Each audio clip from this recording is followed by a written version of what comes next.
Lunchbox, the kind of control you're attempting just simply is, it's not possible. There's one thing that history has taught everybody. It's that life can't be contained. Life breaks free. It expands new territories, crashes through barriers painfully, maybe even dangerously, but there it is. Dude, I'm just painting the walls. Oh, then I suggest chartreuse, or maybe a light blue.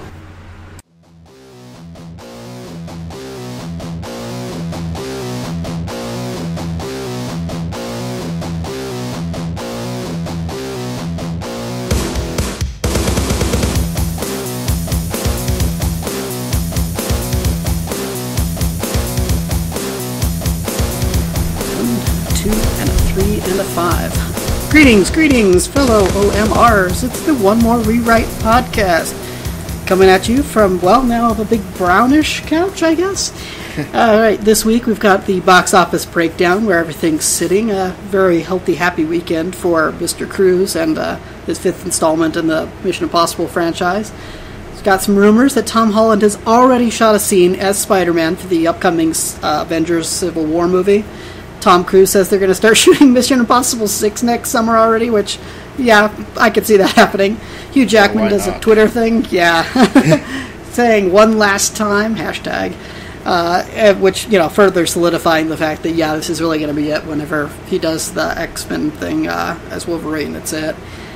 Star Wars, a couple of new images of Ken Leung of Lost fame, which I've never seen, but apparently like that have him in military garb that looks reminiscent of the original Star Wars series. And of course, the sad news that the Roddy Piper has passed. And of course, your favorites, my favorites, TGFV, Thank God for Video, and movies that needed a rewrite, and of course, strained metaphors with Lunchbox. So we're just going to dive right into the box office numbers and rattle them off and talk a little bit about them. And I think it also makes a good tie-in with, I think it was Jon Stewart, whatever. I don't watch The Daily Show, and plus I don't have cable. And if I did, I wouldn't watch it. Anyway, Tom Cruise... Because you don't like good things. I don't like Jon Stewart, so I don't like bad things. Anyway, Mission Impossible opened up to $56 million this weekend. Apparently, cruising into the lead. Yeah, cruising into the lead. I'm just going to milk that pun right off the bat, aren't we? Yep. Who could pass? Anyway. Yeah, well, a seemingly impossible mission. Oh, how about that? For a fifth installment in a franchise, he's basically blowing competition out of the water. It is sort of wrapping up summer here because we're already into August that we're recording this, and it's July is wrapped. So to kind of finish out July with a really strong opening at first, $56 million, that's pretty nice. Second place went to Vacation, which is I don't know what you want to call it, a sequel, what are they called, spin-off? Remake, spin-off, I guess. Spin-off. Because he's supposed to be, I don't know, and I don't care. He's supposed to play the son. He's the son that was in the original Vacation. He's not actually the son that was in the original Vacation, but he's playing the same character as the son that was in the original Vacation, and basically they're redoing Vacation, the original one, but it's kind of self-referential from the trailers that I saw. And, you're never going to approach the original Vacation because it was, such of the time in that space. It's an 80s comedy, and it feels it, but it's a good feeling. Well, not good feeling, but it's a funny. It's fun, it's funny, and it was really, I don't know that you could recapture the magic. That feeling, because it was really of that time, and, you couldn't get away with half the stuff they did in the original one anymore in a movie. No. Like, you pretty much hate the characters if they did a modern movie. No, but if you kind of... Yeah. At the time, and you kind of let them get away with it because it was, it's the 80s. Everybody kills dogs. You know? Basically. You have the off-screen... and then, in loving memory of Sparky is the next scene or something like that. Whereas in the 90s, where you couldn't kill the darn dog worth it could escape nuclear explosions. Only one movie killed the dog. There's only one movie that killed the dog. That'd be Jurassic Park Lost World. Yep, and Lost World, they killed the dog. That's one of the few reasons. Right at the beginning, they killed the dog. No, that was right at the end they killed the dog. No, it's the beginning they killed the dog. The end of the movie, when they've got the T-Rex rampaging around San Francisco or wherever he is. after the boat pulls into the bay and the T-Rex gets out. That's the end of the movie. That's the end after they've gotten off the island. And maybe just because I haven't seen it in 20 years. You haven't seen it. It's not worth rewatch. It's maybe every 20 years. I don't know. And that stupid subplot with wasted Vince Vaughn as a... Anyway. So, digressing back, it opened at like $14 million. That's the vacation movie. It looks crummy, and it's been savaged by critics, so that it opened in second. That's hooray for it, but... and at $14 million, it opened. That's reasonable for a comedy. Yeah, depending on how much they put into it. But it's theaters, not train wreck numbers. But, I don't know though. It's okay. If it's a train wreck or the train wreck opened up to. No, that train wreck opened up to. Oh, okay. Because train wreck had a huge opening. It was much bigger than that. It's like in 30 million, 36 million, I think. Trainwreck opened to about 30 million, and it's one of those movies that stayed steady. It's in its third week now, and it's in sixth, but that's getting ahead of the list. Oh, sorry. I'm just kidding. My bad. Yeah, really. Yeah, okay. I think for a comedy, this is a pretty weak opening. That's like half of what Pixels did in its first week opening. And Pixels did not do. Heard really awful things about. I we'll get to that. That's actually part of stuff we're doing later. Well, I'm doing later, but you've got Ant-Man in third place in its third week. It's crossed 132 million total. It's like 12 million this weekend. Its budget was about 130. That's just the budget. I don't think that includes the advertising budget. As we've mentioned before. No, you got to double it for the advertising. But still, 130 million right now domestic. Third place. It's still going to have some legs. That's not counting and for... how many weeks? Third week. Third week? Okay, well, usually films that's about average, I guess, for a comic book movie. Sure. Yeah, and it's not a... And not a known star. Not a known star in Paul Rudd. Not a known character in Ant-Man. Yeah. But how did... There's like somebody I follow on Twitter called Brian Frenzy or something. It's like... At this point, we feel like it's like nobody wants to see Ant-Man, but they see it out of necessity. And it might be a fun movie, but there is that kind of feeling like, well, I gotta see every Marvel movie because they tie everyone in. Because everything ends up getting tied together, so I've got to see it. Yeah, which is unfortunate that there's that feeling out there, but I can totally understand it. Because I'm forced to watch Ant-Man. Okay, fine, Marvel. Fine, you've got watch your Ant-Man. Yeah. Which I gotta want to, but if you're gonna make me. Yeah, and it's. I don't think the fans or viewing audience are resentful of it, but they're just sort of like nod their head and shrug and go, "Okay, I'll go see it." Anyway, Minions in fourth, doing King Bob. Yeah, as well as you'd expect for an animated movie in the summertime. It's made $287 million in 4 weeks. Budget is $74 million, and I still haven't seen it, but it looks hilarious. Oh, it is. It is so good. That is the one movie on the list that I actually have seen, and I loved it.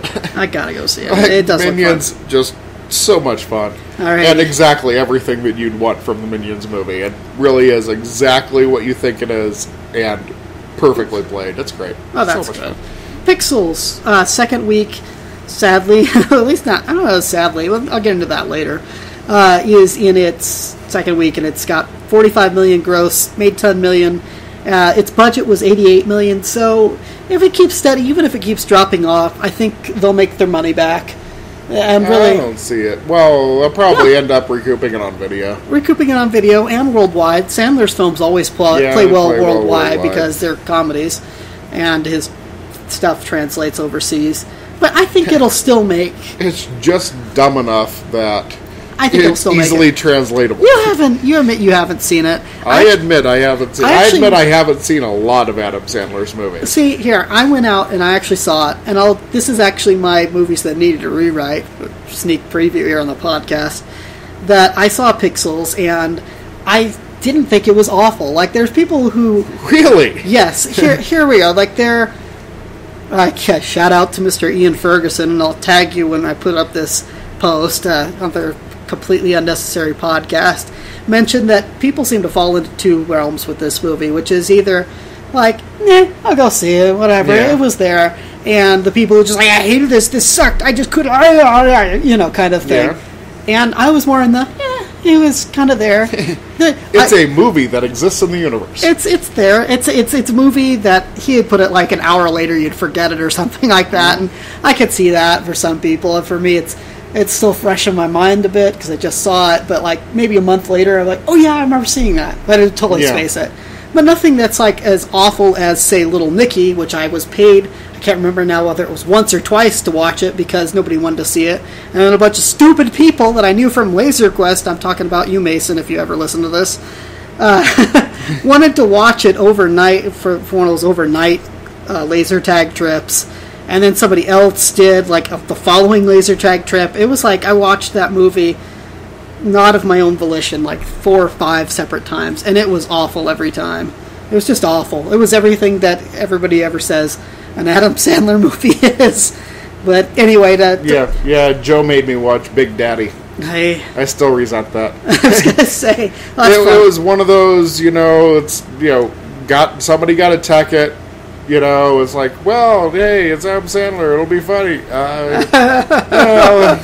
But this is like so soon after Happy Gilmore that you thought, well, maybe it might be funny.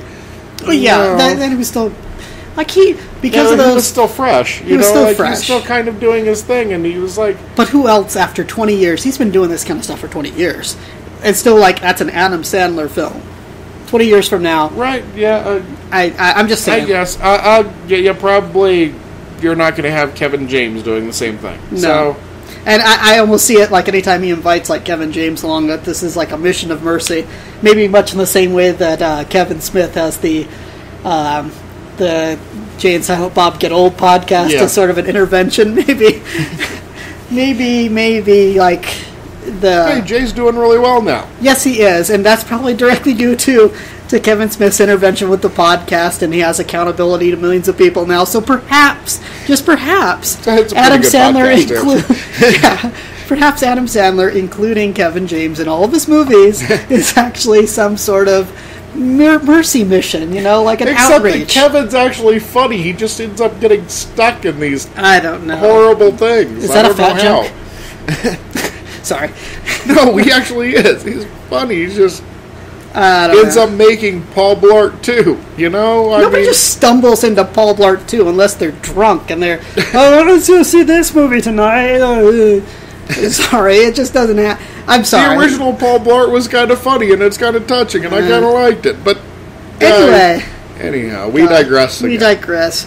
On to Trainwreck, which I'm sorry to say is actually making money because it looked dumb to me, but what are you gonna do? It was made on a low budget of like $35 million. Even if you double that with advertising, it still has made it back with like near $80 million gross. With interest, which hopefully doesn't mean Trainwreck 2 because it doesn't seem like the kind of plot you could milk for a sequel. But then again, no, what I think certainly you're probably not going to make a sequel to it. But I think that we probably will see Amy Schumer in some more things because she's really funny. Because she's made herself show that she can be a bankable star. Yeah, Let's just hope she doesn't, send it down the toilet. So many people have said like such great things about how this kind of like transgresses the genre and how it's kind of shows how the other type romantic comedies really don't have anything for women in them. Is that this is has more like female jokes in it, like jokes that women will get that the guys in the audience will be sitting there going, I don't know. Maybe that's part of the reason why it just looks unappealing to me. I don't know. Maybe Amy Schumer. I find Amy Schumer very funny. And her Comedy Central show, the Inside Amy Schumer, is actually really funny. And she gets some really great stars on there, so, Okay. A lot of people into it. Okay, maybe I'll watch part of it when my wife watches part of it. Okay, so following that is Trainwreck in what is that Trainwreck's in 6th place. No, sorry, Trainwreck's in 6th. Southpaw, starring Jake Gyllenhaal. Maggie's brother. Total gross $31 million. So it made its money back barely. But then again, if you count in advertising, it hasn't, which I'm happy to see because it looks stupid. It's a boxing movie. It's a boxing movie, and boxing movies can be done well. It's just and I've seen many that were done very well. And I've also seen some really awful ones. Yes. And this one fell right in the generic, like, oh, it's a boxing movie, I can pass. I'll wait for video or Netflix, so. That's, what's The Fighter? The one, who was it? Fighter or Cinderella Man, or there are other ones that are better. Cinderella Man was pretty mediocre. But really? no, The Fighter was pretty awesome. That's, like, probably one of the best boxing movies. I mean, you talk your Rocky, you talk Rocky Balboa, I dismiss all of the ones in between those two. And, yeah. But Rocky and Rocky Balboa were pretty good. And The Fighter, that I was openly weeping at the end of it. It really is a really good movie. Okay, yeah, see, and that's another one of those ones. Like, at first I thought you were talking The Wrestler, another movie that I have to see. The Wrestler, that was pretty good. Yeah, but that's about not WWE, but basically pro wrestling. Basically, professional wrestling. It's a pro wrestling film, which I still have to see. But yeah. Yeah, Mickey Rourke, great in that. Yeah, and it's an Aronofsky film. Okay. You gotta love Aronofsky. Well, I guess you don't really. But you don't have to. Because he's really only made one other good movie, which was Pi. And the rest, the ones in between. Thank you. I was like, why do I recognize that name? Oh, okay, that's why. Because he made Pi. He also did The Fountain and, what was the heroin movie? That everybody was all, like, freaked out about how good it was, and it was really actually awful. Was it the one with Jennifer Connelly? In Dreams? No. Not In Dreams. No, it's the one about where heroin's bad. the most obvious movie ever. I don't know. My title escapes me. Whatever. I guess. Anyway, Paper Towns is in it. Google it. I can't remember what Paper Towns even Paper Towns is the one about the girl that has the really great night with the guy that had a crush on her, and then she disappears and they have to go find her. Oh, okay. I thought it looked like fun. I don't know. I mean, it's definitely, I'll wait for video to watch that, but it's one that I want to watch. Okay. Inside Out, then, is at 9. And actually, I'm looking at the box office gross for this, and it's at $329 million, which is great. Again, we talked about before how, like, that's the quote-unquote comeback film for Pixar, and everybody's saying, like, that it's great, Pixar's back. But it's starting to peter out. It's about to be out of the top 10 probably the next week or two. Mm-hmm. It's sitting at $329 million. I'm looking at Minions sitting at $287 million. And I'm thinking to myself that Minions is probably going to overtake it for biggest kids movie of the summer. Oh, yeah, I'm sure. You had to just see Minions coming out and everybody's like, I want to see Minions! Yeah. King Bob! I've watched the one where they're chasing the banana skit. Oh, yeah. Banana. Yeah, and there's something about the Minions that's very slapsticky. Reminds me of like old either Tom and Jerry or even like some of the Looney Tunes cartoons that are just. It doesn't feel like we're just milking this like some of the Penguins of Madagascar. Yeah, like as soon as you come out with a Penguins of Madagascar movie, you're just like, really? They were fun as side characters, but really you're going to make a whole movie about them? Which is kind of like automatically what you think Minions is like. Really, they're a side character. You're gonna, but you're like, but no, I actually really want to watch a whole movie. I really do. Minions. I really would love to watch a whole movie that just is like mostly about them because it looks hilarious. And it is. I gotta go. I still have to go see it. And then we've got Jurassic World in 10th place and basically just printing money so Chris Pratt can swim around in his little Scrooge McDuck minivan. Yep. So. Yeah, I don't know what else there's to say about that other than, budget of $150 million. It's sitting at $631 million domestic. Yeah, well, you kind of had to see that coming. Yeah, I mean, it's like dinosaurs. It's the Jurassic Park movie we always wanted to see. Yeah. It's just... That's it.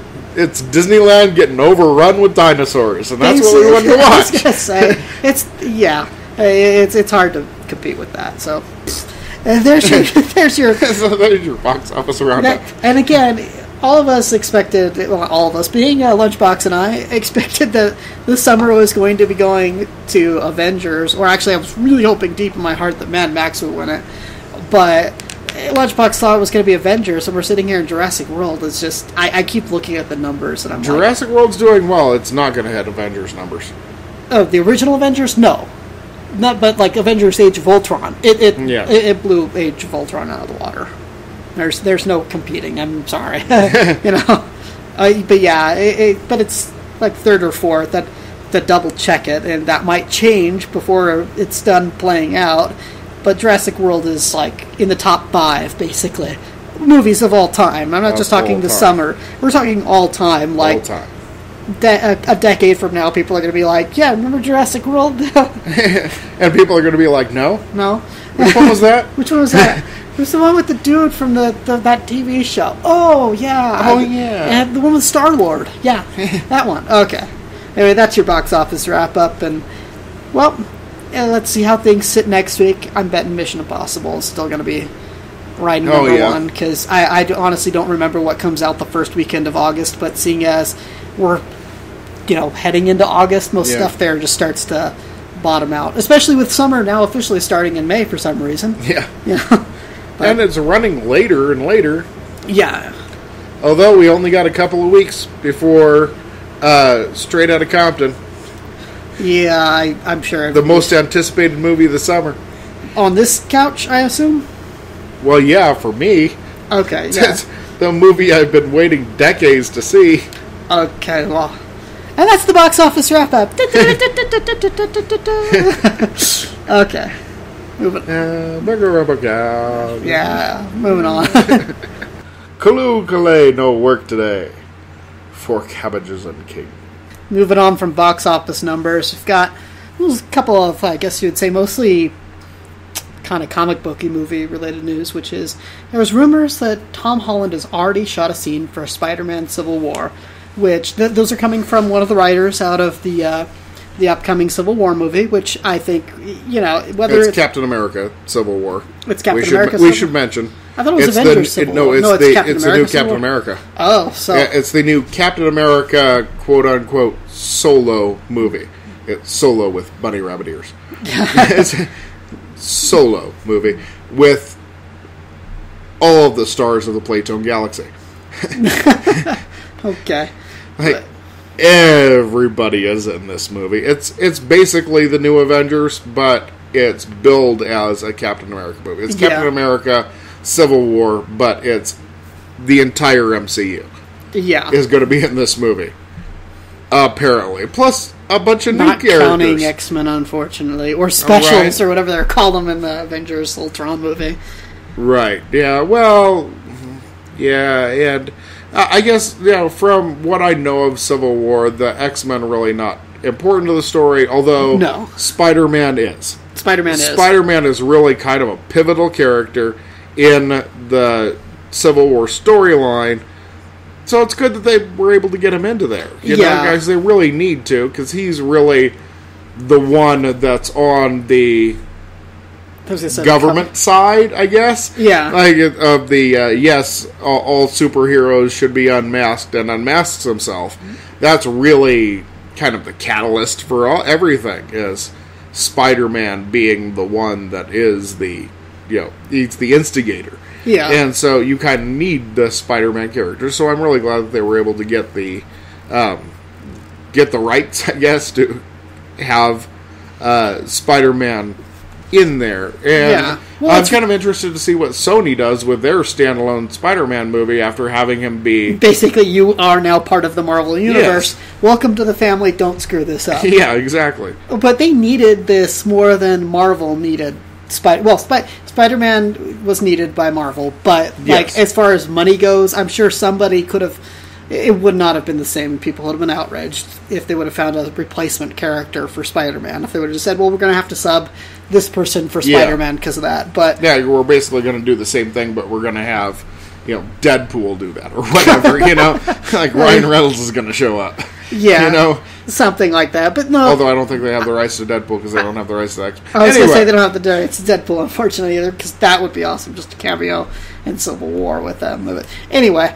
But it's in both parties' best interests that Spider-Man be in the MCU, and... Oh, definitely. I mean, it's going to make the next Spider-Man that much bigger. Yeah. Like we were just discussing about Ant-Man. It's like, well, it's in the MCU, so now I've got to go see it. Yeah, which it's like still Marvel is printing money for itself. Even last year's, or was it 2 years ago now, Guardians of the Galaxy, which everybody's, this is going to be this is one that's going to flop, or this is one that's not going to do well. Nobody's going to go see Rocket Raccoon. Are you kidding me? Yeah, and they even released it in August, and boom, it was one of the biggest movies last summer. I think it was the biggest movie It might have been because people are just like, holy cow, this is fun. Yeah, it's one of the few movies that I've watched multiple times since then. I really like that movie. It was a really fun movie, and it just is, how do you say it? It's Marvel has a good thing going with how much, and they get good people to do it, and it's a lot of fun, yeah. Yeah.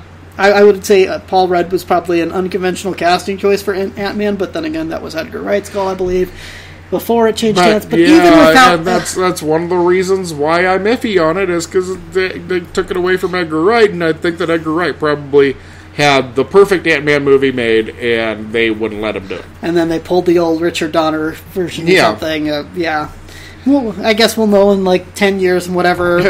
When we release the Edgar Wright edit or whatever. Edgar Wright edit or whatever. The as it was meant to be seen version, kind of like you have the Richard Donner cut of Superman 2. Richard Donner, with 100% less comedy and just that much better. Anyway, so much better. By the way, go pick up the Richard Donner cut of Superman 2. It's 10 times better than the original cut, than the movie cut. So good. Anyway, talking about we digress. We digress. Speaking of comic booky type stuff, moving on to Hugh Jackman.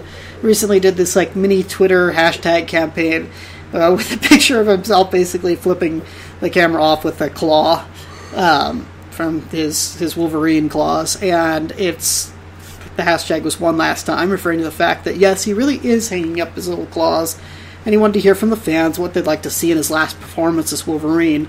And I'm pretty sure that his last performance is going to be in the X-Men Apocalypse movie, because that would make sense, because... It would, but except I think they're still going to do one more standalone film, aren't they?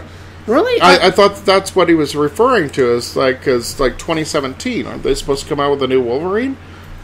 Maybe it's a new Wolverine, and maybe. But man, I could see doing a cameo in Apocalypse. I could see a cameo in Apocalypse, but I don't see how he would consider that his one last time. You're probably right, and it's also that from what we know so far of X-Men Apocalypse, it's supposed to be set in the mid '80s, so it's not necessary. People would be miffed because he's been in basically all the other X-Men movies. He's been a pivotal character in all the other X-Men movies, so it'd be weird. Not the original, not the original, but when they started redoing him, that one he wasn't in. Yeah, no, X-Men 1, X-Men 2, X-Men 3. Then X-Men. What was the one? It's not X-Men Last Stand. Last Stand was 3. Last Stand was 3. Sorry, X-Men whatever the Generation one was. Yeah, the new. There was the one with the Cuban Missile Crisis, basically, with Kevin Bacon and all that. Right. Well, he wasn't really in that one. But then they did because they did the Days of Future Past, which is the most recent one that he was in, but he wasn't in the one just before that. Well, no, and that's the one we're talking about, which was the Cuban Missile Crisis one. Right. He wasn't in that one. He wasn't in that one, but that was I think, literally the only X-Men related movie. Yes, or the only X-Men related movie that he wasn't in. Which, consequently, is the one that people liked the least. Yes, exactly. I think that's even more than the X-Men Wolverine Origins one that nobody really liked. Pretty awful, yeah. But just the Wolverine one actually was hitting above. I really liked the Wolverine movie, the one with the Wolverine. Wolverine that was pretty good. That was all actiony and such. It was just action. That was just pure action, beginning to end. And so I went, okay. I got that, yeah. I'll go along with you. Is there some plot getting in the way? Oh, just a little one, we promise. Okay, that's fine then. Does he destroy stuff with his claws? Yeah, pretty much. Okay, good. I'm on board then, That was how it was. But if you're thinking it's for one last time, is basically talking about a standalone. It has to be a standalone, because he was asking people what they wanted the plot to be. Is he kickstarting this? What? No. Well, that's because he was getting people to weigh in on what they wanted the plot for his one last time to be. Okay. And of course, the perfect response was from Ryan Reynolds, which is he fights Deadpool again, right? No. Oh, right. He said that Deadpool and Logan should join Top Gun. Okay, I missed that. Yeah. He wants to have a Top Gun movie starring Deadpool and Wolverine. Okay.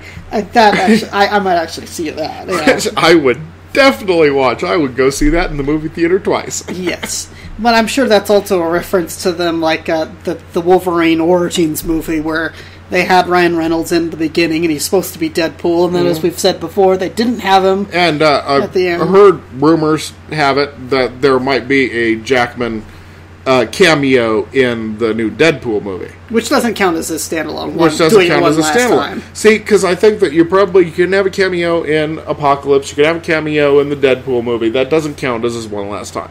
Really? That, for me, that's what I'm thinking. Okay. Because he was asking for plot ideas. Okay. And what's there's The Old Man, or something like that. There's some comic book story. Old Man Logan, yeah, that was clearly the fan favorite. Yeah. That everybody was begging him to do. I was going to say, I could see it being that one. To do Old Man Logan. So, that's clearly the fans' favorite. Whether or not that happens, well, I can't see the studio following the fans' wishes. No, but, yeah, really.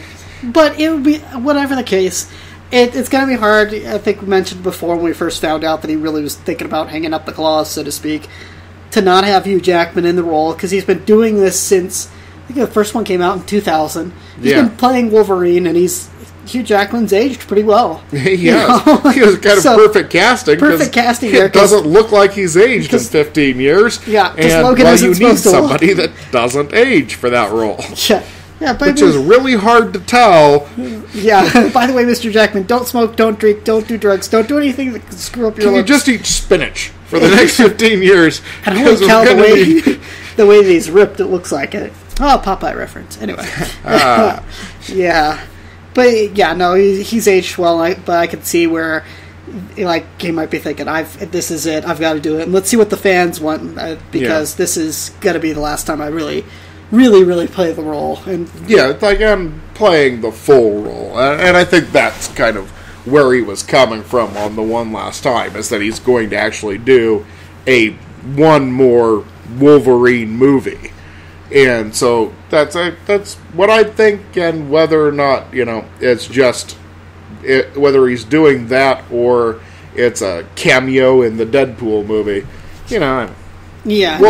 time remains to see. So we'll figure it out. Yeah. Okay. Speaking of figuring out, we're going to go with, I think we're figuring out more and more from the Star Wars plot. Yeah. Based on, I sent you those images earlier of the Ken Luing, I'm sorry if I'm pronouncing your name wrong, from the upcoming Star Wars movie this Christmas time era, showing him in a garb that looks basically reminiscent of the original Star Wars battle stuff. And part of the really thing that interested me about it was, in this scene, he is discussing the Resistance strategy with Leia in a secret base. Which, to me, that's a little bit plot revealing, because you're saying, okay. A little bit, I guess. You don't want to get too speculative here, but there's enough to say, okay, Leia and them are in hiding, secret base. Right. Okay, you've got uniforms that look like the original, kinda, and what are they talking about? But they look like Empire uniforms. They look like Empire uniforms. They look like the original series. Yeah, it looks like Empire uniforms, and so now you've got the Alliance to Restore the Republic working with the Empire? I don't know, but is he a defector? Is he a defector? You can't know at this point. You can't know at this point, but the fact that there's something known as the Resistance, and you've got your characters doing that again, to me, kind of implies this inherent, okay, we're doing, just like that clip reel they had where they were gushing about how so much practical effects, that they're really going back to the roots of the original trilogy. With, okay, we've got the good guys and they're fighting against the bad guys, and it's the little guys versus the big guys story, which was the... Right, but didn't we destroy the Empire in the last movie? We blew up the Death Star. That was kind of their home base. Yes, but... This is the Alliance to Restore the Republic destroys the Empire in order to restore the Republic. Well, yeah, but I figure whatever it's going to cover as far as the mythology that's been happening for the past, 20 years or 30 years since the last real installment in the franchise, is that maybe the mop-up operations of what's left of the Empire didn't go well, or maybe there's multiple factions or something, because you've destroyed their home base, you killed the Emperor, who's basically, like, I know everybody's like, the books, that doesn't count in the chronology of the movie, but you get the impression from the movie, Stephen, that the Emperor is literally the one holding everybody's mental fabric of the Empire together, or at least the bad guy. So he's the one being the grand puppet master. So without him, you could see like dozens of people trying to rule what's left of the Empire. So my guess, again, this is all speculation, is just that you're going to see stuff like that, which would also kind of give way to why you see uniforms in the trailer that look like, new and improved stormtrooper armor. Right. And you see TIE fighters in the trailer, so there's got to be something of the Empire. Remnants of the Empire left that are still trying to hold on to power? Yeah, and that's... I don't think it's too far speculative to say that that's going to be the case, since you're seeing the classic, well, not classic, sort of updated look of a stormtrooper. Yeah. You're seeing what for all the world looks like updated versions, or even classic versions of TIE fighters.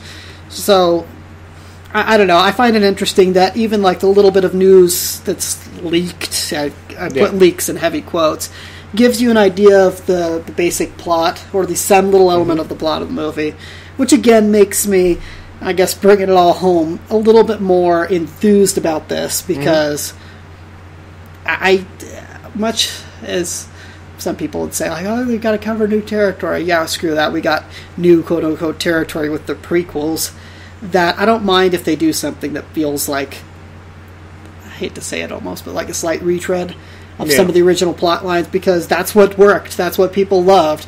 And people don't necessarily need to see young Anakin running around. Go back to the well. I mean, it worked. To the well. It worked. It worked. It worked the first time. Let's keep it up. Yeah, practical effects. Empire versus Rebels. Okay, well, we can't have the Rebels because the Rebels won, right? Okay, they're the Resistance now. Fighting the whatever, and they've got their secret base. Boom, good. Yeah, I don't know. But, again, just the little bit that they're giving you isn't quite the same realm as the teases that were given to us for the prequels, which, like, oh, okay, there's a kid in this movie. Maybe it'll be okay, I guess. Yeah. I don't know.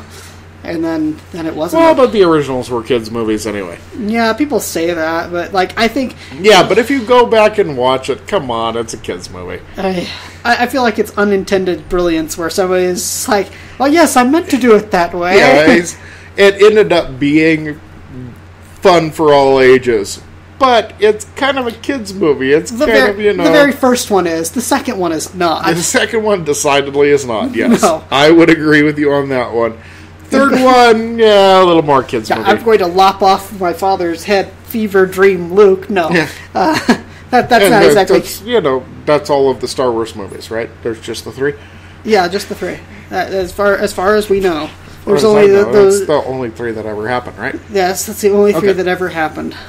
It's a good day in Eurasia.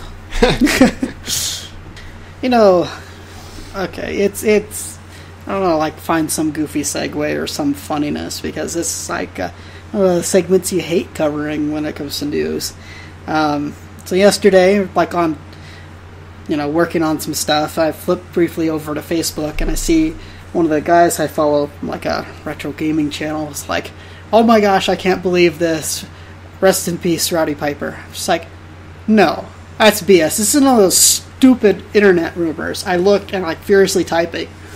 I spent probably the better part of 15-20 minutes looking for it to not be true, because it wasn't trending yet on Twitter. It wasn't showing up anywhere. I thought it was just the guy's lame attempt at humor, or some kind of, like, segue, because he does things like that into a joke or whatever. No, it's like, and it just sucks, because I was seeing, like, the night before, he was, like, posting up how he was looking forward to doing, like, a co-podcast with one of his, I think it was one of his former wrestler buddies and such, because he had this Piper's Pit podcast, talk about a little bit more in a bit, but yeah, it's just like the greatest heel in pro wrestling history. I think that's how they inducted him into the Hall of Fame in, like, 2004, 2005.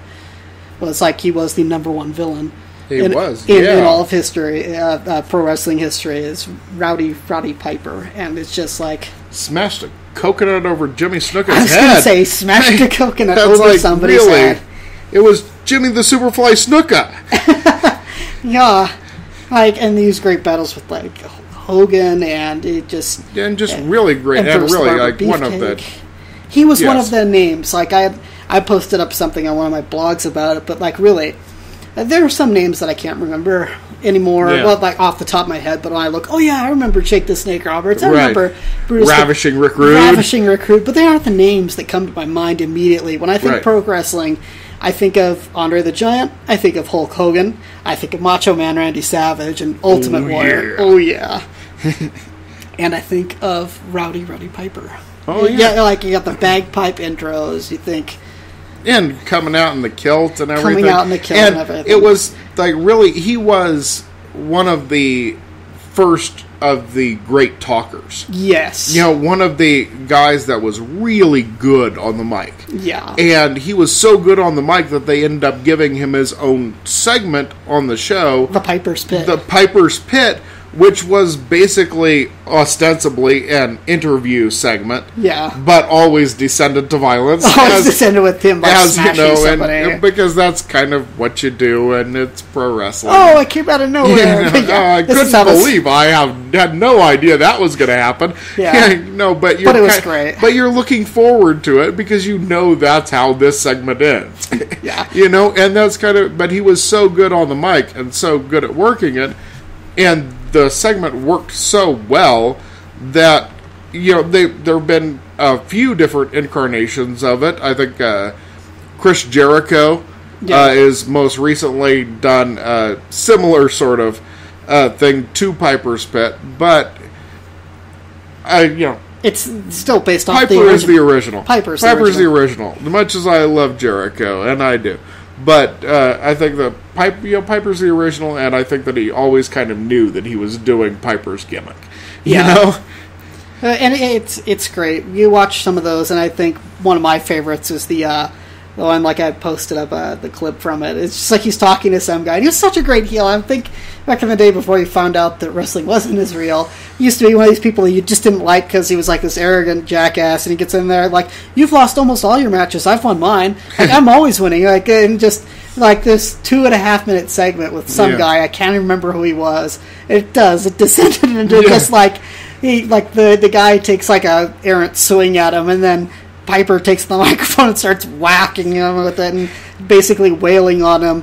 Yeah, and he starts talking to the mic again when the guy's on the floor. Guy gets up, lunges at him, and then he throws him off the stage. And it ends with him screaming in the camera, just when they think they have all the answers, I changed the questions. And it's, yes, I remember that.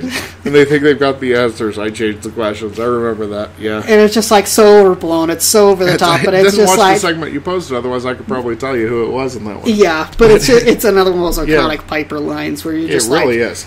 That's and he always had those great lines that just perfectly pinpointed it. And he's got, over the years, so many of those, and so great. So great. Really just one of the greats. And really well remembered. I mean, not just that he was great in the ring. Could really tell a great story, which we're kind of passing on that a little bit because he was so great on the mic. But he was really good in the ring. Yeah. He's actually, probably, him, Ric Flair. Yeah. Right there. Really. Showmanship. Showmanship. Really just kind of selling everything and overselling everything. But it's enjoyable overselling. That's that kind of thing that it's really just over the top, just over the top enough where you kind of yes. This is my, it's just it hurts right in the childhood because when I picture watching wrestling back with kids, I'm picturing him up there just he comes in with a bagpipes and just totally flamboyantly before he takes off the kilt and gets into the usual wrestling garb. He's sitting there just I take on all shit. He's one of these great guys. Maybe I said on there with Macho Man Randy Savage, the ones that you think of right off the bat, at least that I personally think of off the bat when it comes to wrestling. That I really didn't like Piper. Yeah, he did a great job. I legit did not like Piper. You have heels come out that are well, yeah, okay, he's supposed to be the bad guy, but I kind of like him. I legit did not like Piper. Yeah. It's like, I actually thought that this was a bad person that I did not like. And so, props to him, like, really, like... fully embracing the villain character, which is why he's like the villain. Yes, exactly. He was like one of the best of all time, if not the. Like I said, he might be ranked the in their best books. heel. He is ranked number 1 in their books as the best heel. Oh yeah. And from the articles I've been seeing that pay tribute, and it's just like you eat these things up. Is you're just like, it's not true. I'm gonna find one of these that say it's gonna be fake or something. And it's all a rumor, an internet rumor that was horribly misread. But yeah. Is that there are a lot of people out there, funny enough, who thought that he really was that kind of persona, that like he was this uber over the top jerk. Yeah. And I'm like, no, I legit think that you're an idiot. Like you're a jerk. You're not a nice person. Yeah, I really don't like you on stage and such. But a kid at the time when he's feuding with Hulk Hogan, but I legit did not like him. Big Hogan fan.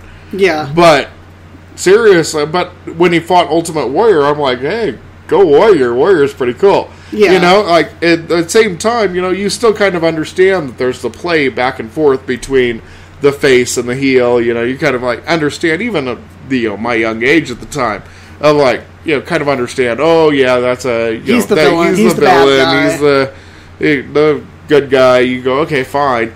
And Roddy Piper, I'm just like, why do they keep letting this jerk out there? I know. It's like, what is it this? And like, who is this? Like, he's ruining everything. He's supposed to have these, and he's got bagpipes. I don't like, he comes in acting like a total jerk to like all the people I love. I hated him when he was like having his feud with Hogan. It's one of those things I legit bought into. Like everybody else, they're just playing, but he really is a jerk. And but you find out years later that he's like he's actually like one of the nicest guys in the company, and everybody loved him. And he's like one of the most beloved people. That guy's a good actor. It's like, wow, he's good. I bought it hook, line, and sinker as a kid. Yeah. And now you're watching those old segments. Obviously, I don't have the same hate for him like that I did back then. But just like, man, I just love this really stuff. Appreciate his work. You appreciate his work, and I think it's worth noting too. Is talking about his work. It's just kind of acting wise. I know a lot more people probably from the current generation know him because it is a cult classic from They Live. Yeah, of course. As the main hero of that. I'm sorry that he didn't get like a bigger action kind of a lift that They Live and Hell Comes to Frogtown was supposed to give him. Mm-hmm. I really do wish, based on like I haven't seen Hell Comes to Frogtown, just a few trailers for it, which it looks hilarious. I've got to go watch that now. But yeah, They Live, pretty old classic. They Live really should have like propelled him to start. They it's Live John Carpenter. It was John Carpenter. It should have propelled him. I don't know why it didn't, but it was. John Carpenter made Kurt Russell huge. John Carpenter made Kurt Russell huge with Big Trouble in Little China. Excuse me. And it was.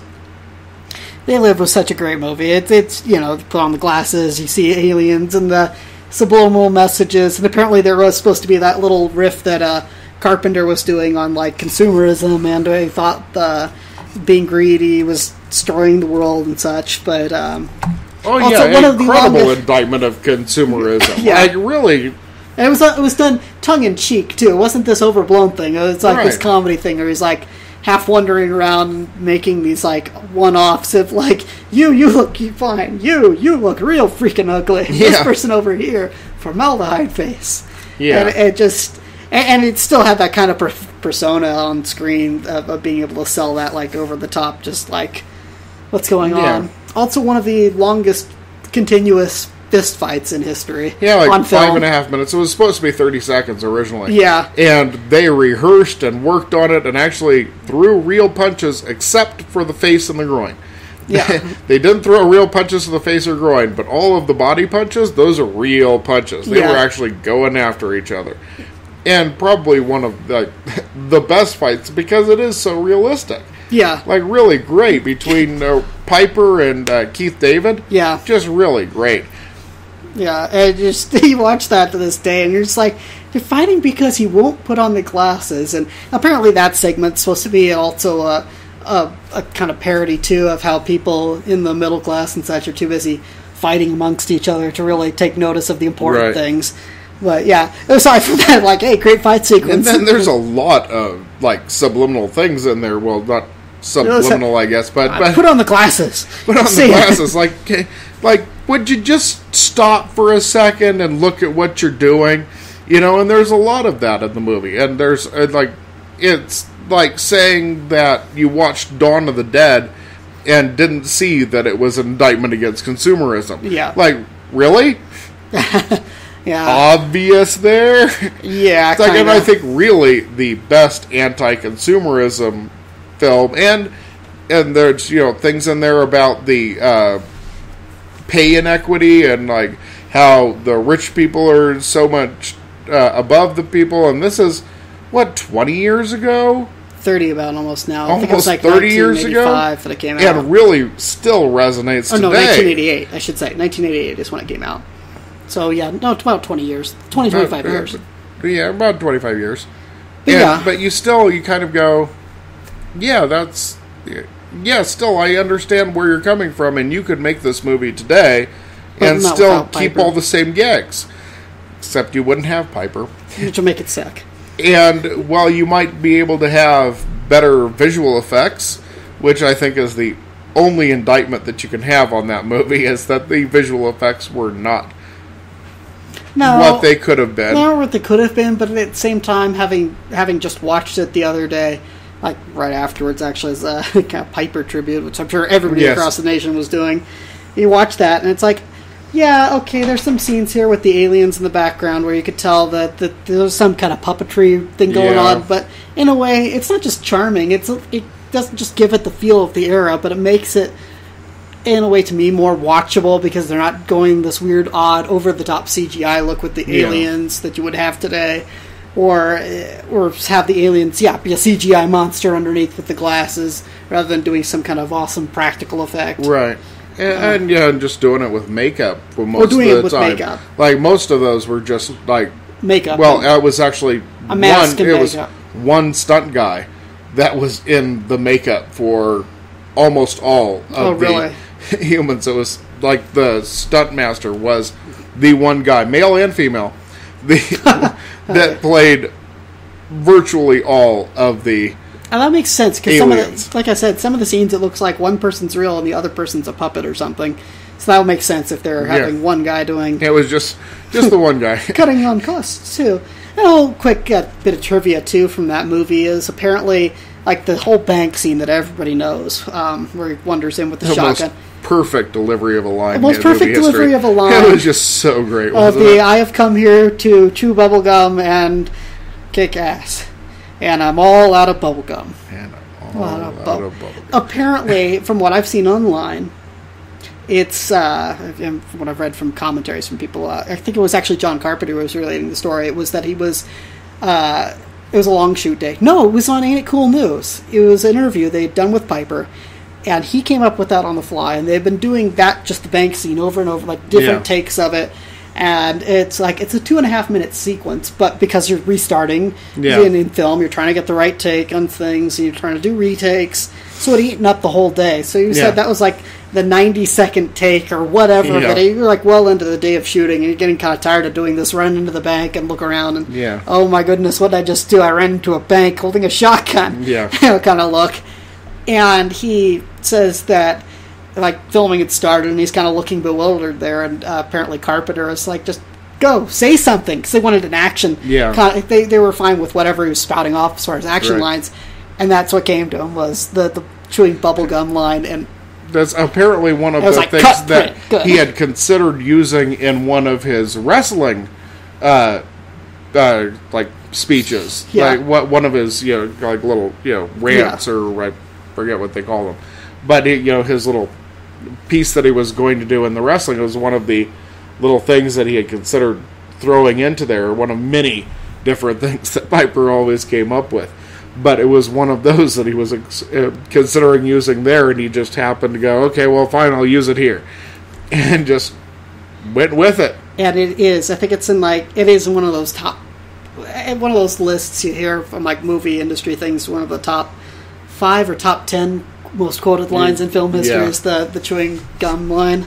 Yeah. So, and that's great, and that's iconic. And if you haven't ever gone out, he also had a podcast that he had done in the past couple of years. I think he started it up in like 2011, 2012, called Piper's Pit, where he did interviews with some of his old wrestling buddies and other people in the industry, and talked about the glory days of when him and the others were wrestling. And there's some great stuff out there. You can also find short segments of it on YouTube, on the YouTubes of him interviewing people and talking about friendships and such. And I think there's a nice one out there too with him talking about Roddy Piper. Sorry, Macho Man Savage. But it was great stuff. If you're interested in looking for that, a couple last quick trivia things is that he actually survived cancer back at like Hodgkin's lymphoma back in 2005. Really? Yeah. There was also a car accident that he was in, a fairly bad one apparently, back in like the mid 2000s as well. So this guy was tough. And I remember like at the time of the car crash, they were saying that he might not wrestle again, and then he came back and wrestled again. It's like he didn't retire until like 2010, 2011. Right, yeah, because he was still, I remember seeing him on WWE. Yeah. Just a couple years ago. But great guy. And it's just, it's hard. Big part of our childhood gone. And, the wrestlers, they seem to have a shorter life expectancy for whatever reason. Some unknown reason. It's hard on their bodies. I mean, whatever you think about it being fake, it's like, yes, they knew the punch was coming, but they still took that punch. Yeah. You're watching a live-action stunt show, people. You're watching people really... But yeah, they're... Okay, so he knew the flip with the tail. He knew he was going to get hit in the face with the chair, so it doesn't count. It was like, well, yeah. He just got hit in the face with a chair. It's like, well, it was breakaway. Okay, here, let me get this breakaway chair and see how you feel. Just stand there and take it, okay? Right here. Can I give you a choke slam? Let me give you a choke slam. No, we'll do it on the carpet. It's nice and soft. Piper's finishing move was the sleeper hold. So do a sleeper hold, but trust me, it's going to turn out fine. It's like, you'll be okay. You'll be okay. Like, I'll wake you up right after you go to sleep. I'll wake you up. It's perfectly fine. The carpet's soft. I've got some cushions if you're really that worried. But yeah. Anyway. You're really still fake, huh? Yes, it's still fake. Yes, it's fake, and he just went through a table. Yeah. All right. Well, I don't know what else much there is to say, except apparently the world totally ran out of bubble gum and butt for him to kick. So, thank you, Mr. Piper, Roddy Piper, one of the best. Totally made up our childhood, and I wish we would have known sooner that you were so awesome and not just playing the heel. But we found out years later, and we're glad that you were so good at it. So good at it. So, fare thee well. All right, time now for Thank God for Video, a little segment we have here where we tell you what movies that you might have missed and should go out and grab them on Blu-ray, DVD, Xbox Live, Betamax, whatever venue, so YouTube. If you can find a way to watch it, then watch it, because you're really missing out on something. And this week, going to kind of lead into what we were talking about earlier with Roddy Piper. For me, I'm doing They Live. I've already talked a little bit about it, some of the trivia behind the infamous bubblegum line and his work with John Carpenter there. And just to share a few more little tidbits about They Live, other than it being an awesome movie. And I'm sure all of us went out and watched it that same night we heard that Roddy Piper had died. No, I did. Yeah. It's like, if I would have had a chance to run to Candy Shop, I probably would have bought, he has all out of bubblegum soda that actually, I expected it to taste poor, and it actually was, for a bubblegum soda, pretty good. I know, I'm not trying to shill shamelessly for the guy's soda that he had, but it was surprisingly good. You just had to try it once, but anyway. So, we talked a little bit about the line, talked about how wish this would have propelled him into stardom, but and the fight sequence that he had with, I forget the guy's name, Keith David. Keith David, thank you. Mm-hmm. Just wanted to say, if you don't already own this movie, you should, because yes, we all went out and watched it, maybe rented it or something from, you can still do a rental, unfortunately not at Blockbuster, but you can rent it from Amazon or YouTube, but this is one that belongs in your collection. There's a a good... I'm not sure if it's on Blu-ray yet. I don't think it is, which is unfortunate because I don't think Roddy himself did a commentary on it. Yeah, that would have been awesome. That would have been awesome, but there is a DVD version out there that's an anniversary version that has commentary from Carpenter and has talking about behind-the-scenes stuff and some of the ideas, which is cool because you get to hear a little bit more about the movie and, yes, the kind of, like, worries that Carpenter had about consumerism and the talking about the alien effect makeup and all that. And I want to talk just a little bit about that, too, because, as we mentioned in the previous segment, there's so much reliance these days on CGI, and I think that we're kind of starting to see a trend away from that just a little bit. The first ripples of it, I think the real catalyst is going to be Star Wars when it comes out this Christmas season, but that some of the charm of it is that it's also a throwback itself and giving a homage to like films of the 50s. Homage. Because you have an almost Invasion of the Body Snatchers feel with the town's taken over by aliens. Really? You have, when he puts on the sunglasses, everything goes black and white. Yeah. And the, you can tell it's really set pieces, like really kind of cardboardy looking stuff, with the obey and this is your God now kind of stuff. Yeah. Marry and reproduce. But it's great for that because it has that quality. It makes it almost look like a 50s film when he puts on the glasses. Yeah. And when he sees the drones that are flying around monitoring people, they look like 50s flying saucers. Yeah. And it's in black and white, which just all the more sells the kind of homage and kind of funny campiness. Right. And it's worth watching it not just for Roddy Piper, but for the homages into it and for, well, it is not just a cult classic, but I personally feel like it's a classic film. Like, it really is. Just the way it's shot and the way that it does the homages, and not until years later did I realize, I can see how, that makes a lot of sense. You don't see the aliens and everything, and even though the aliens look kind of cheesy, and that the flying saucers, like I said, look cheesy, it works perfectly because it looks black and white. Mm-hmm. And there's a great chemistry, too, between Keith David, right? Keep forgetting his last name.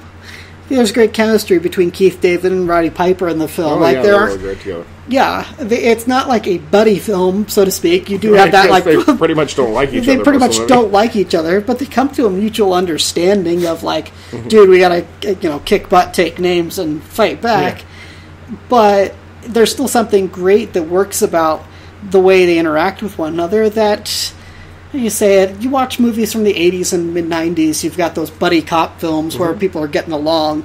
And I wish that we'd see some kind of film in more modern times where you have the people working together, but they don't necessarily like each other, but they do have a good kind of chemistry together. Yeah. Like that they're still got that mutual goal and mutual MacGuffin that they're fighting for. And I don't know. That was another thing that I really liked about the film, is that it...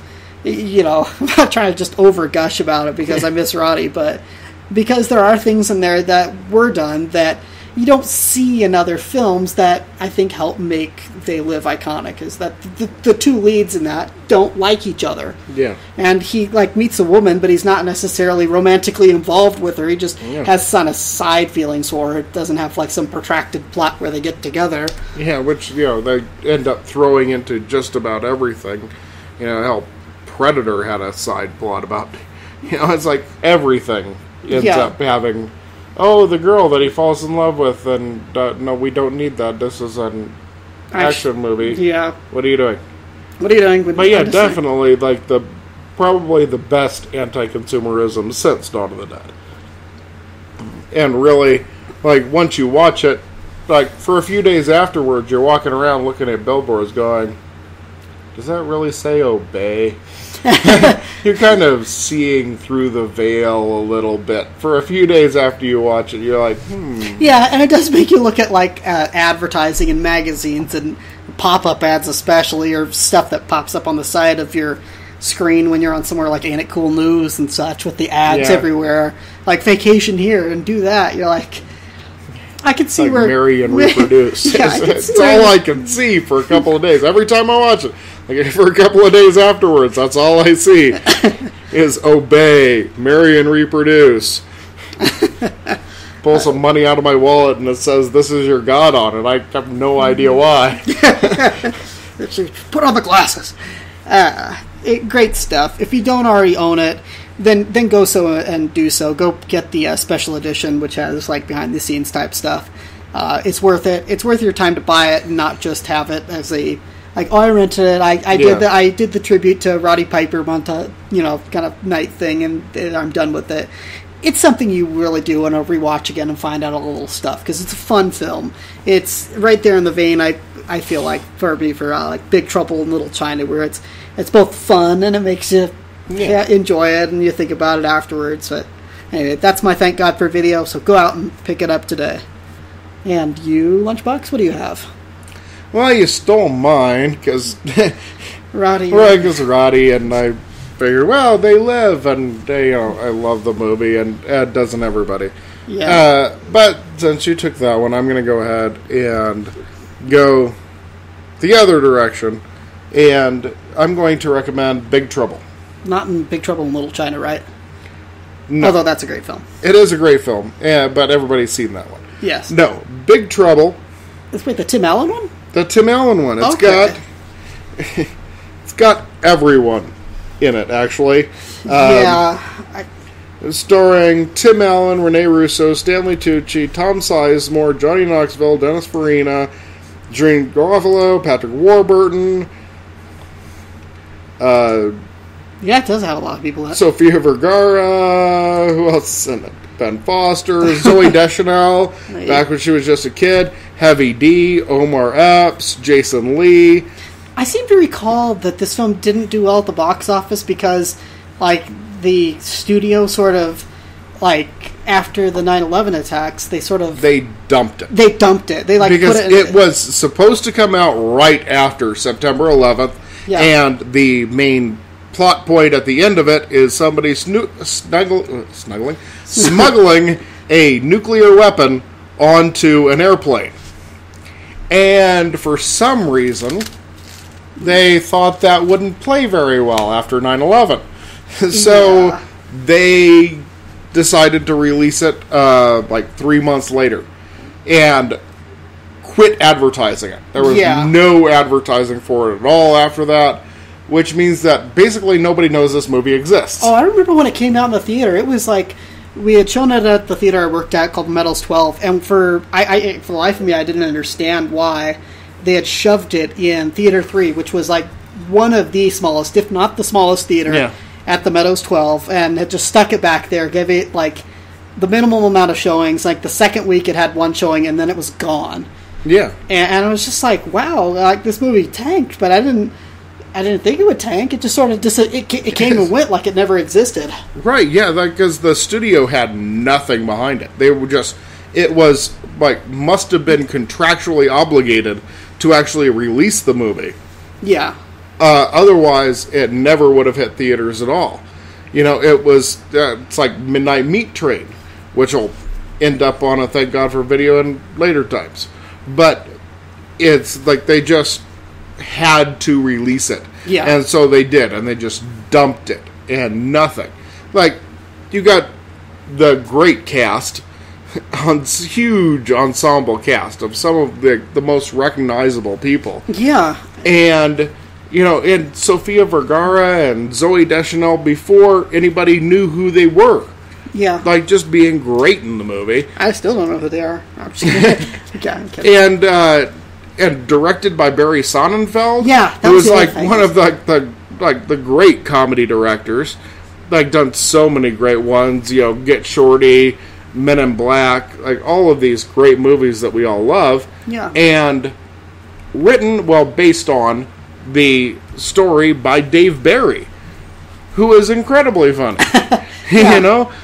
Just write some great stuff. So the idea that this movie just completely went out of everyone's memory, like nobody even remembers that this movie exists, but it is really funny and so great and really hard to tell you what the storyline is. Even to try to explain what the storyline is takes too long. Like, it would take longer than it would take for you to watch this really funny movie to explain what the plot line is. Okay. It's like Stanley Tucci is the only Republican who voted for Pat Buchanan on purpose. There's it's a line from the movie. No, anyway. I can see that. I figured. But it's, and Jason Lee is, he's kind of the omniscient Jesus figure and kind of looks a little like Jesus in his outfit. He's got the long hair and stuff and kind of like explaining everything that's going on, but he decides to let Tim Allen's character explain everything, and Tim Allen has left the Miami Herald, and so he started his advertising agency, and the advertising is going that well. And then Stanley Tucci's character is getting hunted down by people, so he decides to buy a nuclear weapon. I've explained too much. I was going to say, it's like, this isn't some kind of drunken ramble, is it?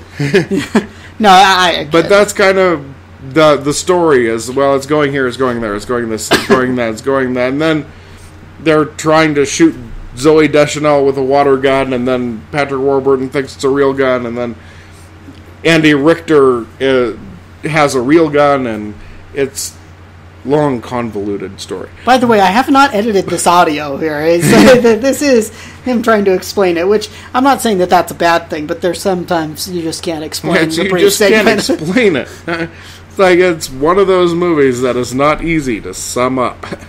So, go see it. Go see it. Check it out. Hey, it's an hour and a half of your time. Check it out. You'll probably think it's funny. And you'll probably go, hey, that's to somebody in that show. You'll go, hey, it's Andy Richter, Sofia Vergara. Is that Zooey Deschanel? Is she only like 12 in this? What? Yes, I didn't realize. And I just watched it. Didn't realize till I was looking through the cast list. Like, wait, that was Zooey Deschanel? What is she, like 12 in this? Yeah. But yeah, it's great. Yeah, just go back, watch it. You'll see 1,000 different people that you didn't know made this movie because you didn't know this movie existed. Yeah. Because the movie studio just said, let's get rid of it. I'll probably have to check it out myself too, because I remember my friend Jeremy had mentioned it after the fact. Said this movie just came and went, but he said he went and bought it like at Best Buy afterwards because he really thought it was hilarious, and it just is unfortunately overlooked. And for the reasons we said, it came out right after 9/11, and just.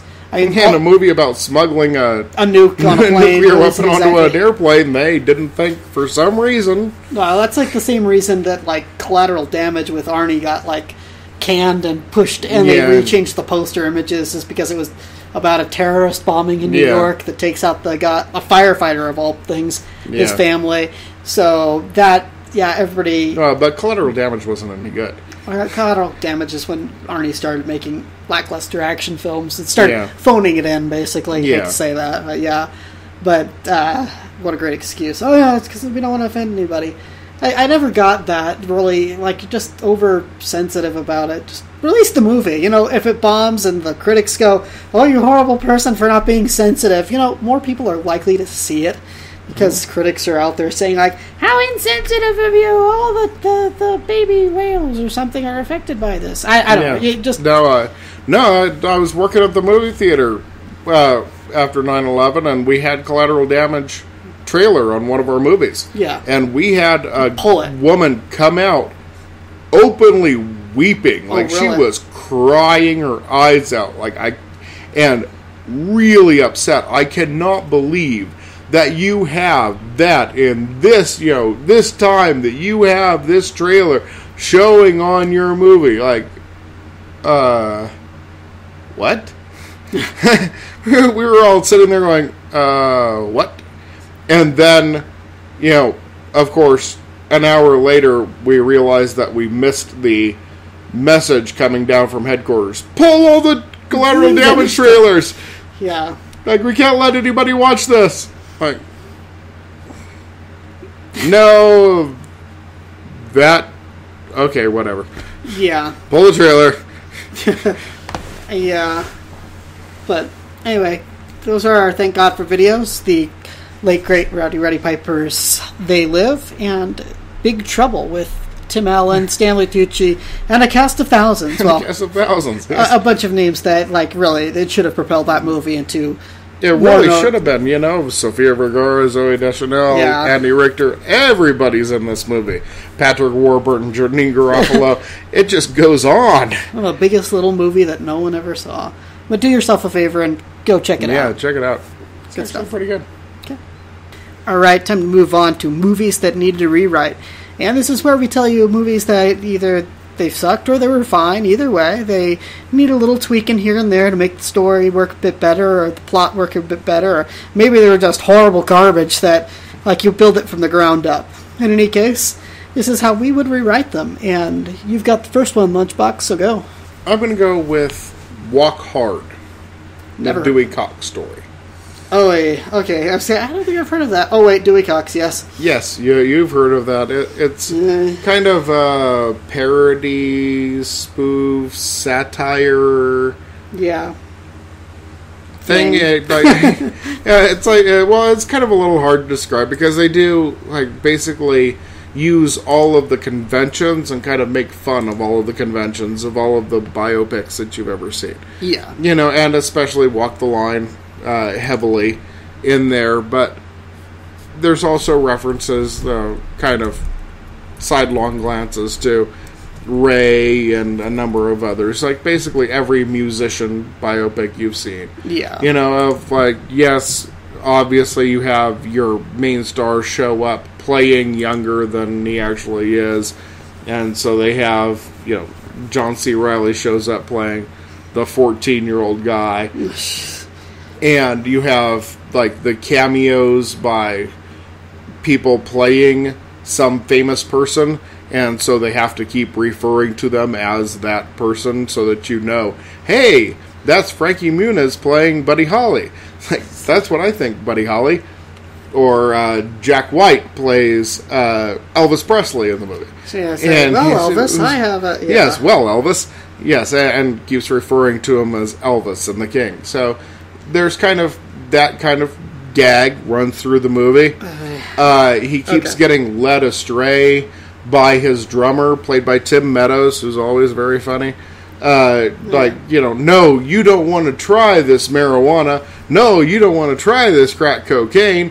And then he tries it and then ends up going through all of the problems with it and then comes back again. And...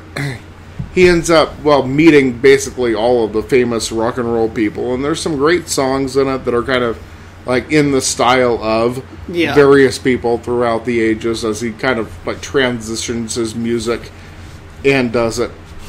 But the problem is that you get about half an hour into the movie and they've done all their gags. That's just the case with movies like this. You've gotten the idea of what all the gags are, and you kind of get it. You're like, okay, I got it. Yeah. And they do, the next half hour, and you're like, oh, hey, it's that gag again. That's kind of funny. And then the next half hour, you're like, it's that gag again. It's that gag again. Really? Now, basically, it's right around the halfway point, right after Dewey meets the Beatles, because that is hilarious. And find that scene on YouTube and watch that scene, because that is the funniest part of the movie. If you watch none of the rest of it, watch that. Because the scene with him and the Beatles, very funny. The rest of it, kind of funny. And the gags are good gags. Don't get me wrong, I enjoy the gags. The problem is that it's just the same, 5 gags that they just keep repeating. And by about halfway through the movie, you're like, oh, it's that gag again. It's they needed to change it up. They needed to bring in somebody to punch it up, maybe spread that gag out a little more. I don't know. It felt like it was overdone by halfway through. So I felt like they were just kept going over and over so the gag and wasn't over and bad over the first time. It was actually kind of funny. The whole But it is, and actually is the first and the second time, and the third time, kind of funny. And then by the 5th time, you're like, "Is this all you got? Really? This is the only gag you're going to go with?" And they're are funny gags in it, and certainly it's an enjoyable film. But by about halfway through, I was like, can we just wrap it up? Because you've already shown me everything that you've got. Yeah. It's like there needed to be more to it, needed to be at least 2 more gags that they were throwing in there just to kind of spread it out a bit, So this actually I thought was one of those movies where it was one of those horrible parody movies that had come out with Leslie Nielsen before he had passed, which were just like the Spy Hard, this, whatever.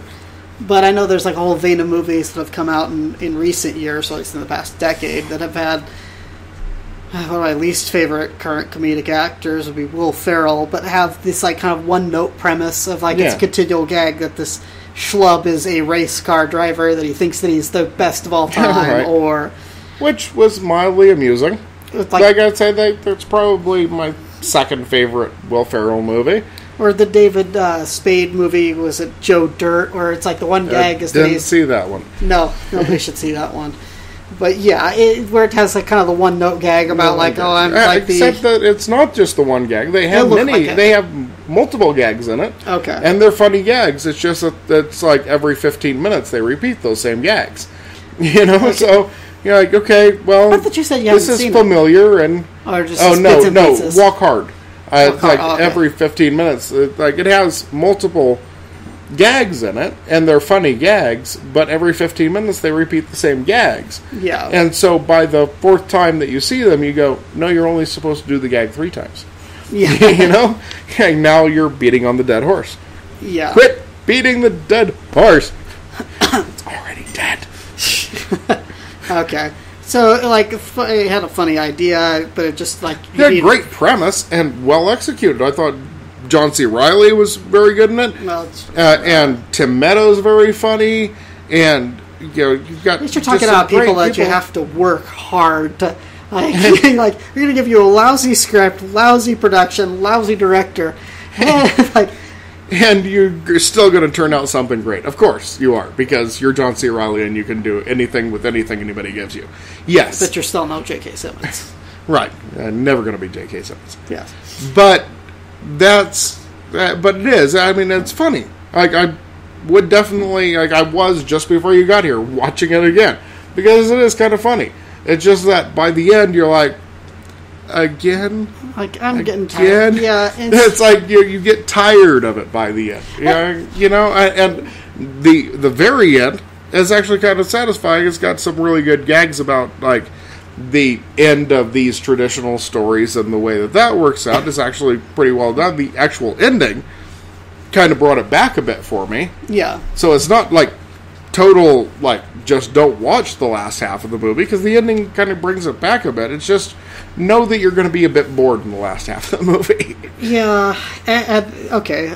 Maybe I'll check it out and see what kind of revisions I'd give it. But yeah, that's the main thing with those kind of movies that always gets me, is this, I have that feeling. You can tell looking at it that it's probably got the, like, okay, we're going to hammer this joke for an hour and a half. And it really just, because they kept doing, like, and it wasn't same joke over and over. It wasn't Superstar, where it's like one joke over and over again. It was, it's multiple jokes. Like, it's kind of fun to watch for the first half of it. It's just, you kind of go, okay, is there some other joke you could do? I've seen this joke. Quick, somebody throw a pie or something. Yeah, anything to change it up a bit. Fair warning, it is rated R, and there is a fair amount of naked people in it, which kind of, also, much to Roger Ebert's chagrin, not that he said anything against it, he was just like, why? Like, no reason to see a naked man standing in the background. Like, we just happen to have a naked man standing there. Yeah. Like, okay, I just don't get it. It's like, we didn't have enough production budget to, like, to edit him out or something, or green screen him away. But, yes, a fair amount of nudity in the film. There are some crude jokes, of course, as you would expect. And R-rated movie about this sort of thing. But there is quite a large amount of nudity. So...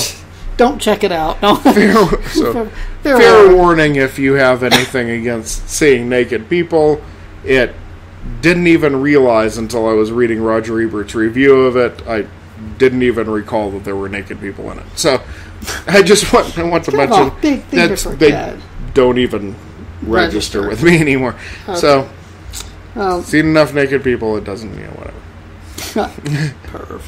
Anyway, so moving on. I guess that's another box office story in projections. Yes. When you're a projectionist. Too bad they don't have projectionists anymore, because you could have had a lot of fun. Anyway. Yeah, I was going to say you did. I've seen things, man. I've seen things I don't want to see and I can't unsee. Yeah, the projectionist lifestyle. Seen a few things I'd like to see again. Anyhow. Moving on. We digress. Digressing. All right. For me, for my Thank God for Video... Oh, wait, sorry, not Thank God for Video. For me, for my movies that we need to rewrite, this is going to border in a little bit to review territory, because it's hard to not review it here. And spoiler warning ahead. Okay, I'm going to be talking about Pixels, which is... It keeps getting billed as an Adam Sandler movie, and having seen my share of Adam Sandler movies, because I was a projectionist, and sometimes you got paid to see films, and sometimes you were forced paid to see films, like Hello, Thank You for the various Mormon movies that came out, and Little Nicky, as I've mentioned before, where it's just, you're on that one tonight, Stone. Like, no! You get to stay there till 3 in the morning watching the movies that nobody else wanted to see, and you're looking at your watch saying, I'm getting paid for this at least. Right? I watched the open captioned version of Runaway Bride because nobody else would watch Runaway Bride. And especially not the open caption one, because it came out 2 weeks after Runaway Bride came out, which means that everybody who was willing to see Runaway Bride for the original tech wasn't going to watch the open caption version. Yeah. So I had to sit through it a second time with open captions on. Yeah. No. There's a problem. I scratched the print. Oh, well. It's still in the cans. Yeah, well, things happen, and, I'm sure the company shipped it to us that way. We're just going to have to send it back. Anyway, digression. So I watched Pixels last week, and this is going to sound surprising. I'm not going to say I liked it. It was enjoyable, though, but it wasn't terrible. It wasn't the... That's a ringing endorsement. Yeah, I know. Like I said, it's just kind of like, it's there. I would watch it again. I'd watch it again on video or on Netflix. It's not something I'd rush out to buy unless it was like on a discount, and then just to see behind-the-scenes footage of the effects. But, okay. Since you're not in any rush to go see it, a little bit of the plot. Okay, so Kevin James is the president. Adam Sandler is a former whiz kid. They're all, like all of Adam Sandler's friends, are former whiz kids at video games. Kevin James, out of all of them, has become the president. Adam Sandler's now like a TV repair person, but he's a smart guy. He's just one of these people who fell into doing kind of, this is what I do now, oh well, that's how my life worked out. And one of the friends is a conspiracy nut, and somebody else, Peter Dinklage as Billy Mitchell, is the, for whatever reason, ex-con now. Actually, it was that he was a hacker that got caught, because he was the one behind all those times that you see an unknown bill on your cell phone bill or something, like this extraneous charge, like you'd paid millions, like defrauding like Sprint and other various companies. Right. Which I actually thought was kind of a funny side gag. It's like, that little thing on your bill that you never know what it's for, it's just like there. Anyway, it had a few funny lines in it. It had some great effects, which, as like somebody else has already said, like Pat from the CEO podcast had said, but it's a great line, is that anybody can do effects, kind of cool looking effects. The cool effects are cool, but anybody could do that kind of thing now, where it's like, we're going to make a 3D Pac-Man and he's going to look all pixelated and it'll be cool. Yeah. And for the most part, it was cool. And the execution of the segments with the characters from the 80s arcade games was cool. I would say this was not so much an Adam Sandler film, having been exposed to his films. It's more of a movie that should have and tried to be something like Mars Attacks and Ghostbusters. More so with Ghostbusters, because they go around defeating various video game characters. The impetus for the plot is basically we send off a space capsule, time capsule, into space, I should say, and aliens take it as a declaration of war, because we have all these various things that show, like, creatures attacking other creatures. So they think that we're declaring war, and they use special alien energy technologies to create video game characters, and we have to defeat them in combat, so to speak, in various things that happen along the way. They see Arkanoid, they see Donkey Kong, and Pac-Man, which is the famous one for the trailer. And you've got this cast of characters. Adam Sandler gets recruited by the president, who is his friend, to help defeat it because he was like a world champion. Basically, he's recruiting all the world champions. And you know what? It actually, like I said, it had its moments. It wasn't as bad as Little Nicky, or I never saw Big Daddy, but I saw parts of it because of working at the theater. It wasn't as bad as I never saw and have no desire to see Jack and Jill. It wasn't as bad as the trailer for Jack and Jill made it look, but it was kind of enjoyable. And again, something you'd probably watch on video, but not something you'd heartily endorse, just sort of there. And I don't think it was deserving of half the hate it got. I think people are just too hyped up. It's Adam Sandler, I hate him. Ah! Bring out the pitchforks and torches. It could have been a great movie, though. Even with, this sounds bad, even with Adam Sandler, and yes, even with, like, his intervention Betty, Kevin James there. What it needed more of that Ghostbusters feel. And I feel like the writer behind it didn't quite know what to do, how to bring the Adam Sandler and the Adam Sandler-ness, if you will, to the film, and kind of the Ghostbusters feel.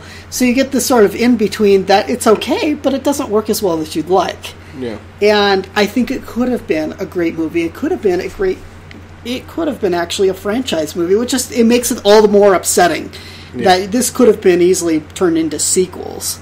Oh, yeah. Easy. And it would have just needed small tweaks of, one, more video game characters. Yes, that would have bumped up the cost, because they had a heck of a time getting the rights for various characters, and they had to treat them respectfully, according to what I've read online, the Nintendo characters. And they do. There's some funny gags with the Nintendo brand characters. There's, like, background image of Mario chasing somebody, trying to hop on him. That's actually worth a laugh.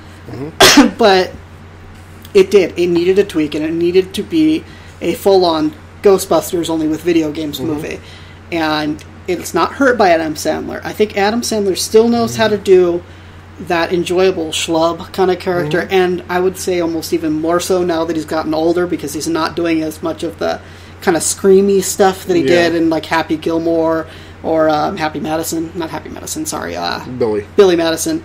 But he's not doing that thing. He does have one quick throwaway gag there where he's, like, leaving the president and, like, everybody's booing and hissing him, and there's this quick, like, line where he says, but Mr. President, how will the children learn if you take away the libraries? Because he had been just in an argument with his friend, and that, all of a sudden that's blowing up on the press. And that actually was really a funny line. But yes, it needed more Ghostbusters feel. It needed less Adam Sandler feel. And it could have been a great movie working with Adam Sandler, Peter Dinklage, and I'm so sorry I don't know the other guy's name. And surprisingly, Adam Sandler, that sounds bad too. Adam Sandler was not the worst thing in this movie. It was whoever his buddy is in the movie, I don't know the actor's name, who has, like, the glasses and is the conspiracy nut. Every scene with him is, like, almost every scene with him is cringe-inducingly just over the top. And it's just, like, that kind of uncomfortable, like, we're trying too hard to sell this particular gag. And if they would have toned that back, it would have worked too. Again, I don't see this so much as a failed Adam Sandler film, because it only made $24 million the first week, and that's sitting at $44 million. It'll probably make some of its money back. Not enough to make it into the franchise that it would be great as. But, it's Josh Gad. Josh Gad, okay. By the way. Josh Gad.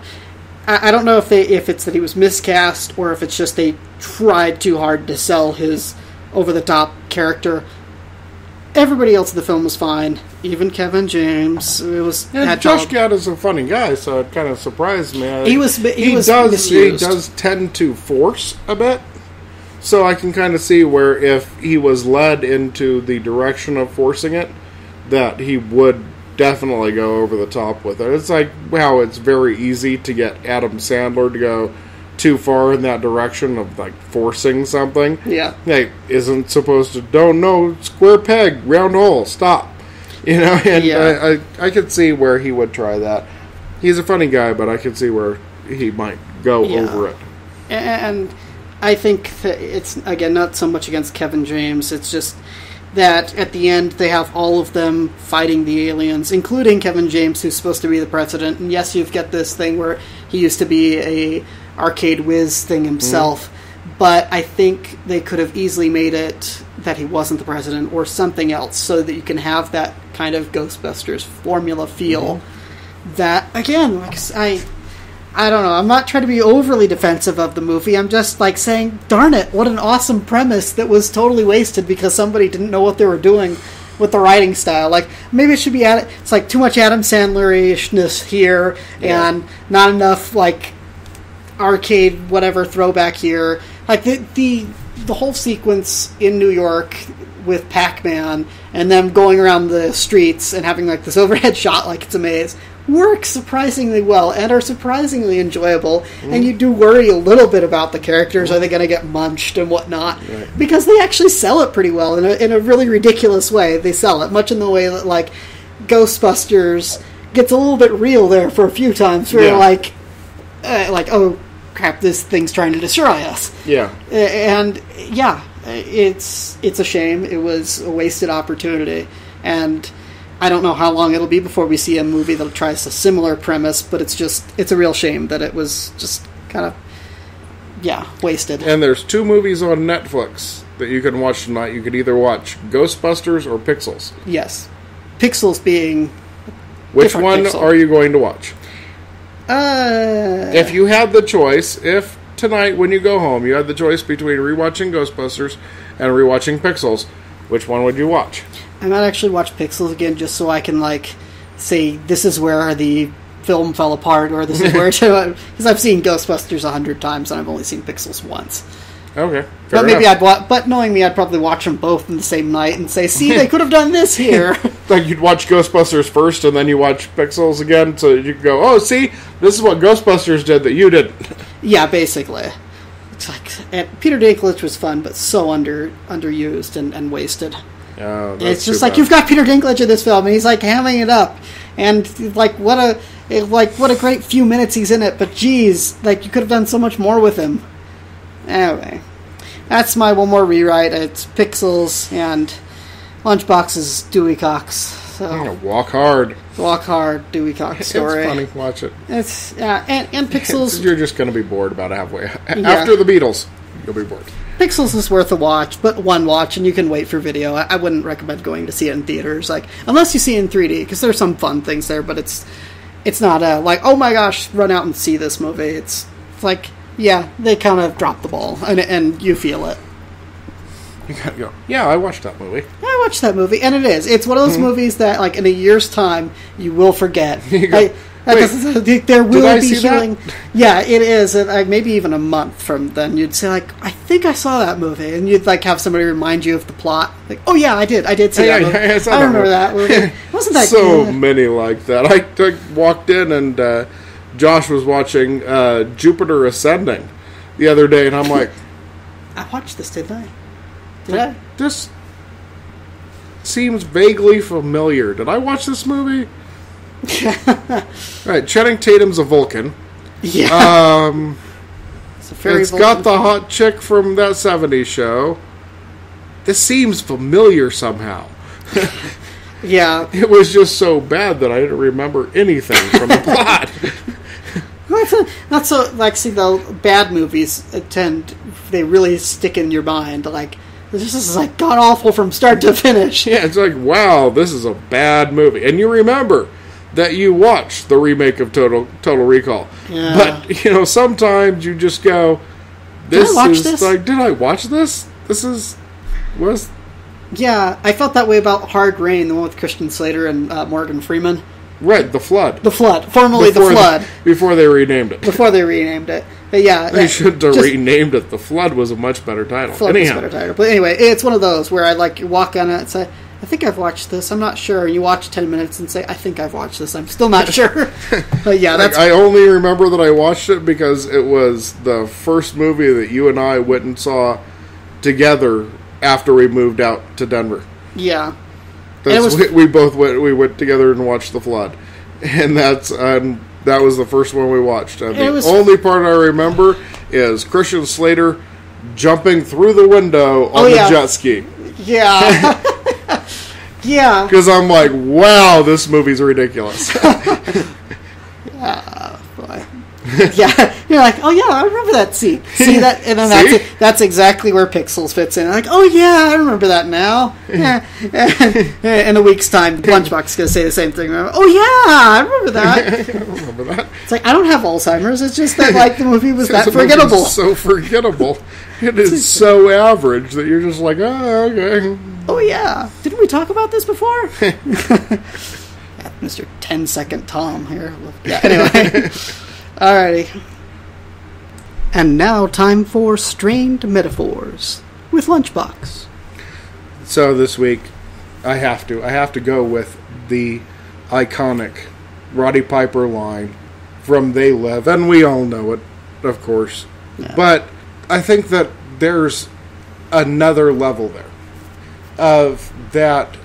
So often we're just chewing bubblegum, kind of going through the motions in life, kind of just doing things that we know how to do and just keep doing them, and not even really looking outside of that, not even thinking about anything else, just, okay, this is my daily routine and this is what I do, and you kind of end up getting into that kind of mind-numbing thing of doing the same thing over and over and over and over again, you know? Yeah. And it makes all of life that much more boring, that it's just another day in the life. But one day, you run out of bubblegum, and there's only one thing left to do. Kick ass. Well, we want to thank you for joining us on the One More Rewrite podcast, and I also want to thank Roddy for bringing us so many great memories, and we hope you join us next time here and for Lunchbox. Yep. I'm Jester. Toodaloo.